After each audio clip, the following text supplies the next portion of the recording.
అమ్మ అందరికీ నమస్కారం.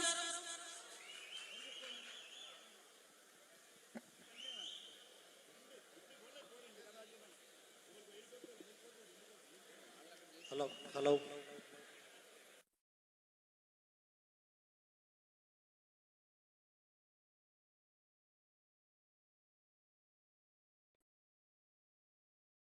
అనకాపల్లి జిల్లా తెలుగుదేశం పార్టీ కుటుంబ సభ్యులందరికీ కూడా పేరు పేరున ధన్యవాదాలు, నమస్కారాలు తెలియజేసుకుంటూ ఇంత మంచి వేదిక, ఇంత పెద్ద వేదిక ఇక్కడ ఏర్పాటు చేయడంలో పాటు ఈ ఏర్పాటు చేయడమే కాకుండా అమ్మ జిల్లా అందరినీ మనం ఇక్కడికే ఆహ్వానిద్దాం. జిల్లాలో ఉన్న ప్రతి నాయకుడు ఇక్కడికే ఆహ్వానించి ఆ జిల్లా మహానాడు కూడా మనమే చేద్దామమ్మా అని చెప్పి నన్ను ఎన్నంటి ముందుకు నడిపించిన పాయకరావుపేట నియోజకవర్గ పెద్దలకి, అదేవిధంగా కుటుంబ సభ్యులందరికీ కూడా పేరు పేరున ధన్యవాదాలు, నమస్కారాలు తెలియజేసుకుంటూ ఈ రోజు మీ అందరి ముందు ఒక హోమ్ మినిస్టర్ హోదాలో తెలుగుదేశం పార్టీ చరిత్రలో పాయకరావుపేట నియోజకవర్గంలో ఎప్పుడూ రాని విధంగా మెజారిటీ ఇచ్చి సుమారుగా 44,000 మెజారిటీ పైగా మెజారిటీ ఇచ్చి ఈ రోజు నన్ను ఇక్కడికి నుంచోబెట్టిన పాయకరావుపేటలో తెలుగుదేశం పార్టీ కుటుంబ సభ్యులు, ఎన్డీఏ పార్టీ కుటుంబ సభ్యులకి, ముఖ్యంగా నన్ను ఒక సోదరీమణిలా భావించి వాళ్ళ ఇంట్లో ఒక ఆడబిడ్డగా భావించి నన్ను ఆశీర్వదించిన నా అక్క చెల్లెమ్మలకి, అన్నదమ్ములకి అందరికీ కూడా పేరు పేరున శిరస్సు వచ్చి పాదాభివందనం చేస్తున్నా. ఎందుకంటే నాకు ఈ హోదా ఇచ్చింది మీరు, నెక్స్ట్ చంద్రబాబు నాయుడు గారు. మీరందరూ గెలిపించి నన్ను అక్కడికి పంపిస్తేనే చంద్రబాబు నాయుడు గారు నాకు హోదా ఇచ్చున్నారు. ఎన్డీఏ పార్టీ కూటమి హోదా ఇచ్చింది. ఈ రోజు ఇక్కడ కూర్చున్న వాళ్ళందరికన్నా జూనియర్ అయినప్పటికీ కూడా మీరందరి సహకారంతో ఇక్కడ ఇచ్చిన మీ అందరికీ కూడా మరొక్కసారి ధన్యవాదాలు తెలియజేసుకుంటూ ఈ కార్యక్రమాన్ని నడిపిస్తున్న సభాధ్యక్షులు, పెద్దలు, గౌరవనీయులు, జిల్లా పార్టీ అధ్యక్షులు మన తాతయ్య బాబు గారికి, అదేవిధంగా అత్యంత సౌమ్యులు, నేను ప్రతిసారి అంటూ ఉంటాం, మేమందరం కూడా ఏమంటూ ఉంటామంటే మేము సాధారణంగా కొల్లు రవీంద్ర గారిని లాస్ట్ అసెంబ్లీ నుంచి మేము చూస్తున్నాం. 2014-19 కూడా మేమందరం ఎమ్మెల్యేలమే. ఆ టైంలో కూడా అసలు నోరిప్పి గట్టిగా మాట్లాడిన పరిస్థితి ఉండేది కాదు. గట్టిగా ఎవరైనా మాట్లాడినా కూడా పర్వాలేదులేండి, ఏదో అయిపోయిందిలే అనుకున్న మనిషి. అటువంటి వ్యక్తి మీద అధికారం పోగానే ఒక కేసు పడింది. ఏంటా కేసు అంటే ఏకంగా చూస్తే మర్డర్ కేసు పడింది ఆయన మీద. అతనికి ఎటువంటి సంబంధము లేకపోయినా తెలుగుదేశం పార్టీలో యాక్టివ్ గా ఉన్నారని మనకి మర్డర్ కేసు పెట్టి సుమారుగా నాకు తెలిసి 70 రోజుల పైన, 54 రోజుల పైన సెంట్రల్ జైల్లో ఉంచి ఆ రోజు కక్ష సాధించుకున్న పరిస్థితి.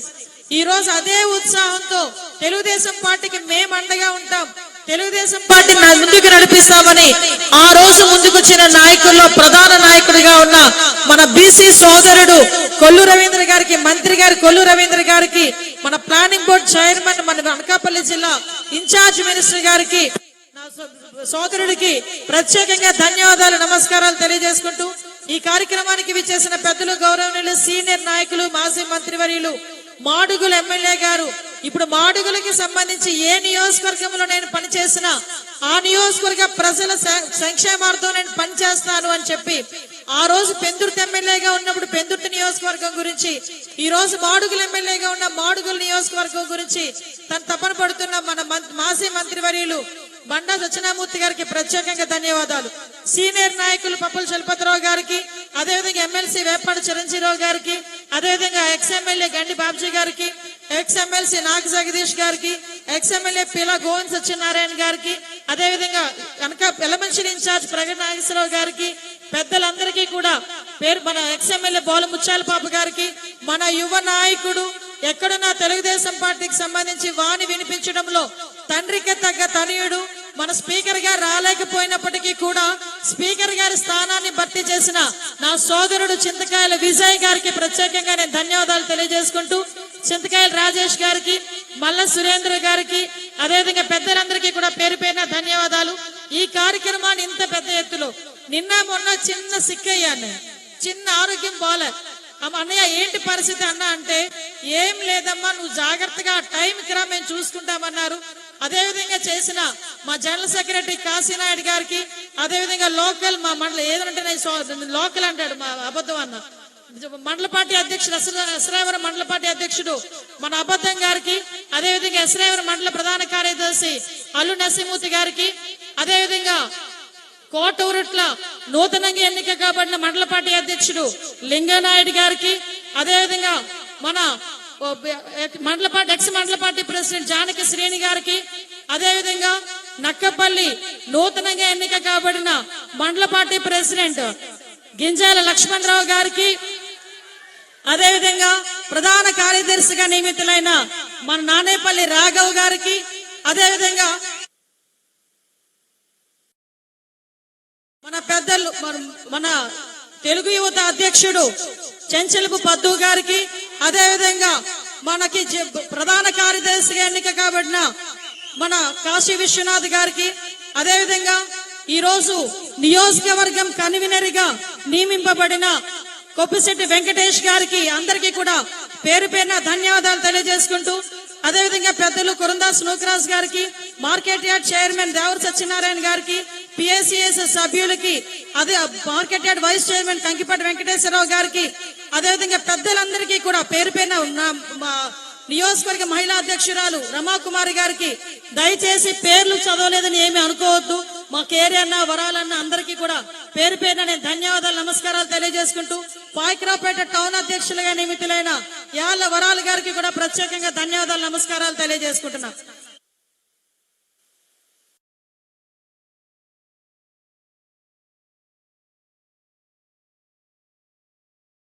ఎక్కడైతే 2019లో మనం అధికారం కోల్పోయినప్పటికీ నియోజకవర్గంలో అభివృద్ధి కార్యక్రమాలు ఎక్కడున్నాయో అక్కడ మించిన తప్పించి లాస్ట్ 5 సంవత్సరాల్లో ఒక కొబ్బరికాయ కొట్టిన పాపాను కూడా పోలే. మళ్ళా తిరిగి 2024లో మీ అందరి అభిమానంతో ఇక్కడ ఎమ్మెల్యేగా మంత్రిగా అయిన తర్వాత తిరిగి నియోజకవర్గంలో అభివృద్ధి కార్యక్రమాలు అన్ని కూడా చేసుకోవడం జరిగింది. ఆ జల్లూరు బ్రిడ్జ్ మన ఎంపీ గారి సహాయ సహకారాలతో, చంద్రబాబు నాయుడు గారి సహాయ సహకారాలతో మన జల్లూరు బ్రిడ్జ్ పూర్తి చేసుకోవడం జరిగింది. పందూరు బ్రిడ్జ్ సగంలో ఆగిపోయిన తర్వాత 5 సంవత్సరాలు ఎవరు మాట్లాడకపోయినా మళ్ళా ఇప్పుడు వచ్చి ఒక 4 కోట్ల రూపాయలు పెట్టి మనం చేసుకోవడం జరిగింది. మనకు అడ్డు రోడ్ నుంచి నర్సీపట్నం వెళ్లే రోడ్డు సుమారు 20 కోట్ల రూపాయలు పెట్టి శాంక్షన్ అయింది, శంకుస్థాపన కూడా జరిగింది. వర్క్ లేట్ అవుతుంటే మళ్ళా కలెక్టర్ గారితో చెప్పి ఆ వర్క్ కూడా చేసే పరిస్థితి కనిపించింది. మీ అందరికీ తెలుసు, నేను ఎన్నికల హామీలో భాగంగా 20,000 మందికి ఉద్యోగాలు కంపల్సరీగా చెప్తారని నేను ఊరూరా వెళ్ళినప్పుడు చాలా మంది ఆడవాళ్ళు నా దగ్గరికి వచ్చి, అమ్మ నా బిడ్డకి ఉద్యోగం ఇవ్వు చాలు, మాకు ఇంకేమీ అక్కర్లేదు, చదువుకొని ఇంట్లో పిల్లలు ఉద్యోగాలు లేకుండా ఉన్నారని చెప్పిన తర్వాత డెఫినెట్ గా ఇవ్వాలి అని చెప్పి ఆ రోజు 20,000 మందికి ఉద్యోగాలకి టార్గెట్ పెడితే గౌరవ చంద్రబాబు నాయుడు గారి దయ వల్ల ఈ రోజు మన నియోజకవర్గంలోనే దగ్గర 1,00,000 ఉద్యోగాలు ఇవ్వడానికి సరిపడా పరిశ్రమలన్నీ ఇక్కడికి రాబోతున్నందుకు మీ అందరినీ కూడా మనందరం కూడా ధన్యవాదాలు తెలియజేయాలి గౌరవ చంద్రబాబు నాయుడు గారికి.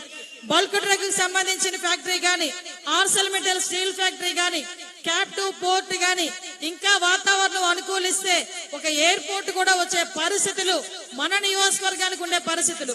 మన నియోజకవర్గానికి ఉన్న బ్యూటీనెస్ కూడా ఏంటంటే 32 కిలోమీటర్ల సీ కోస్ట్ ఉంది, సముద్ర తీరం ఉంది. ఇటువైపు చూస్తే అగ్రికల్చర్ ల్యాండ్ ఉంది. నేను ఒకటే మొన్న అనుకున్నా, కోటూరుట్ల మండలానికి ఏదో ఒకటి చేయాలి అనుకున్నాం. అదే కోటూరుట్ల మండలానికి ఈ రోజు ఫుడ్ ప్రాసెసింగ్ యూనిట్ కి కూడా ప్రపోజల్ పెట్టి ఏదో రకంగా చంద్రబాబు నాయుడు గారిని అడిగి ఆ మండలానికి కూడా ఫుడ్ ప్రాసెసింగ్ యూనిట్ తీసుకొచ్చి అక్కడున్న యువతకి కూడా, అక్కడున్న రైతులకి కూడా ఉపాధి కల్పించి ఏర్పాటు చేయాలి. ఎందుకు ఇవన్నీ అంటే, పాయకరావుపేట నియోజకవర్గం అంటేనే తెలుగుదేశం పార్టీకి కంచుకోట. ఎలాంటి కంచుకోట అంటే 2004లో పెద్ద ఊపు, మొత్తం రాజశేఖర రెడ్డి గారు ఊపు ఉన్నప్పటికీ కూడా ఆ టైంలో కూడా చెంగల వెంకట్రావు గారు, అప్పుడు మనం స్మరించుకోవాలి, కొంతమంది పార్టీలు మారిపోయినా కూడా అప్పుడు ఆ వ్యక్తిని ఇక్కడ ఎమ్మెల్యేగా మంచి మెజార్టీతో గెలిపించారు. తర్వాత అఫ్ కోర్స్ ఆయన కృతజ్ఞత భావం లేకుండా బయటకు వెళ్ళిపోయారు, అవన్నీ పక్కన పెట్టండి. కానీ ఎందుకంటే ఇప్పటికీ కూడా నాకేం చేశారు, నాకేం జరిగింది అన్నది ఈ నియోజకవర్గంలో ఎవరి నోటి నుంచి రాదు. అమ్మా మా ఊరికి ఏం చేసావు, మాకేం చేసావు అన్న పరిస్థితే ఉంటుంది తప్ప ఏ రోజు కూడా నాకు అన్న స్వార్థం లేకుండా ఉండే తెలుగుదేశం పార్టీ కుటుంబ సభ్యుడు అందరి చోట్ల ఉంటారు. నా నియోజకవర్గంలో అంతకన్నా ఎక్కువ ఉండే పరిస్థితి. ఏం కావాలంటే ఏం వద్దమ్మా, బాగున్నావు కదా అమ్మ, మొన్న రీసెంట్ గా ఇలా మండల పార్టీ ప్రెసిడెంట్స్ ని కూడా మార్చాలనుకునేటప్పుడు సీనియర్లందరికీ నేను ఎంత నచ్చ చెప్పుకోవాలో అని భయపడ్డా. కానీ ఒకటే అన్నారు, అమ్మ కొత్త రక్తం రావాలి, మేము ఉన్న పొజిషన్ నుంచి మేము వెనక్కైనా తగ్గుతాం, ముందుకైనా వెళ్తాం, నువ్వు నీ చేతుల మీదుగా మాకు చేసి పెడుతున్నావు చాలు అని అందరికీ కూడా నేను పేరు పైన ధన్యవాదాలు తెలియజేసుకోవాలి. ఈ రోజు నా ముందు టార్గెట్ ఒకటి, మీ అందరికీ కూడా ప్రామిస్ చేశాం, తీర్మానాల్లో కూడా పెట్టుకున్నాం, ప్రతి ఒక్కరికి కూడా సొంతింటి కళ అనేది నెరవేరాలి. ఆ సొంత ఇల్లు ఇవ్వటంలో నేను ముందుంటామని ఇక్కడున్న ప్లానింగ్ బోర్డు కమిటీ చైర్మన్ గా కొల్లు రవీంద్ర గారు, అదేవిధంగా మేమందరూ ఉంటామని మీ అందరికీ కూడా తెలియజేసుకుంటున్నాం. నారా లోకేష్ గారు యువగలం పాదయాత్ర సందర్భంగా నేను గుర్తు చేయాలి. యువగలం పాదయాత్రకు వచ్చిన తర్వాత పాయకరాపేటలో ఎంటర్ అయిన తర్వాత పాయకరాపేట నుంచి మనకి హైవేకి రావడానికి లోకేష్ బాబు గారికి సుమారుగా 4 గంటలు పట్టింది. కేవలం 2 కిలోమీటర్లు ఆయన నడవటానికి 4 గంటలు పట్టింది. అంత బ్రహ్మరథం పట్టిన పాయకరాపేట నియోజకవర్గం. ఆ రోజే నారా లోకేష్ గారు అన్నారు, అమ్మా నీ ఇక్కడ నీ అదృష్టవంతురాలివి నువ్వు అని తమ్మా అని. నిజంగా నేను చాలా అదృష్టవంతురాలిని. ఇంత మంచి నియోజకవర్గంలో కుటుంబంలో ప్రతి ఒక్కరు కూడా నన్ను మేడం అని పిలిచే వాళ్ళకన్నా అమ్మ అని, అక్క అని, చెల్లి అని పిలిచే వాళ్ళే చాలా ఎక్కువ మంది ఉండడం నిజంగా నా పూర్వజన్మ సుకృతం. నేను నా పిల్లలు చేసుకున్న అదృష్టం కింద నేను ఎప్పుడు కూడా భావిస్తా. మీ అందరి సహాయ సహకారాలతో రాబోయే కాలంలోని ఇది అభివృద్ధి కార్యక్రమంలోని ముందుకు తీసుకెళ్లాలని ప్రతి ఒక్కరికి కూడా గవర్నమెంట్ ఇచ్చే సంక్షేమ కార్యక్రమాలు మనస్ఫూర్తిగా ఎవరికి కూడా ఎటువంటి భేషజాలు లేకుండా అందాలని మాత్రం మనస్ఫూర్తిగా కోరుకుంటున్నా. ఒక్కటి విషయం చెబుతున్నా, చాలా మంది ఈరోజు పిఎస్సిఎస్ చైర్మన్లు ఇచ్చాం, అదేవిధంగా మార్కెట్ యార్డ్ చైర్మన్లు ఇచ్చాం, ఇంకా చాలా నామినేటెడ్ పోస్టులు ఉన్నాయి, జిల్లా పోస్టులు ఉన్నాయి. కష్టపడిన వారికి డెఫినెట్ గా మనందరం కూడా మంచి జరుగుతుంది, అందరికీ న్యాయం జరుగుతుంది. దయచేసి అందరూ కూడా సహకరించాల్సిందిగా కోరుకుంటున్నా. ఈ రోజు చంద్రబాబు నాయుడు గారిని చూస్తే మనందరం కూడా గర్వపడాలి. చంద్రబాబు నాయుడు గారిని చూసి మనం నేర్చుకోవాలి. 75 సంవత్సరాల వయసులో మనమైతే ఇంట్లో మూల కూర్చొని ఎవరైనా ఏదైనా పెడితే తినే పరిస్థితి 75 సంవత్సరాలు. 70 సంవత్సరాల వరకు ఎందుకు, ఎవరో మా నాన్న కొరందాస్ లోకరాజ్ గారు లాంటి వాళ్ళు కాకుండా మిగతా వాళ్ళందరం కూడా 60 సంవత్సరాలు దాటితే రండి తీసుకొచ్చి పెట్టండి అంటాం. కానీ 75 సంవత్సరాలలో కూడా ఈ రోజుకి 3 గంటలు 4 గంటలు నుంచొని తన పని చేయడమే కాదు, ఒక పక్క రివ్యూలు, ఒక పక్క ఇన్ని సంక్షేమ కార్యక్రమాలు, ఒక పక్క పరిశ్రమలు, మళ్ళీ ఎలాంటి వాళ్ళతో పోటీ పడుతున్నాం. ఇందాకే బండా సత్యనారాయణమూర్తి గారు చెప్పారు, కొన్ని వేల కేజీల బంగారాన్ని దోచేసి ఈరోజు నిమ్మకి నీరెత్తినట్టు మొన్న మీటింగ్ లో కూర్చొని సినిమా చూపిస్తా అంటున్నాడు. నాకు అర్థం కానిది ఏంటంటే జగన్మోహన్ రెడ్డి విషయంలో ఇప్పటి వరకు రాష్ట్రంలో ఉన్న ప్రజలు సినిమా చూపించింది సరిపోలేదా, ఇంకా ఏమైనా బ్లాక్ బ్లాస్టర్ సినిమా ఏమైనా చూద్దాం అనుకుంటున్నాడా? వెయిట్ చేయి.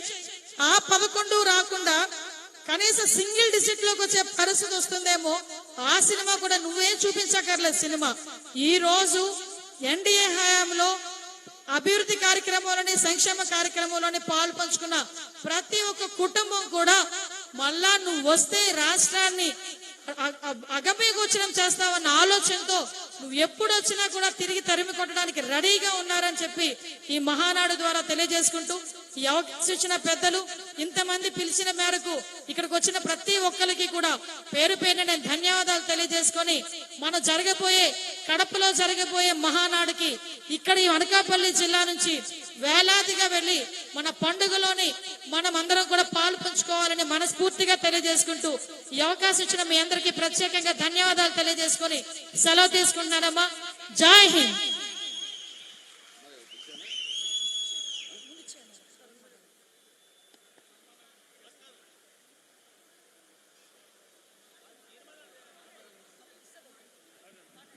సార్ మాట్లాడిన తర్వాత మళ్ళీ సార్ మాట్లాడిన తర్వాత సన్మానాలు కాశీ గారు సార్ మాట్లాడిన తర్వాత అదేవిధంగా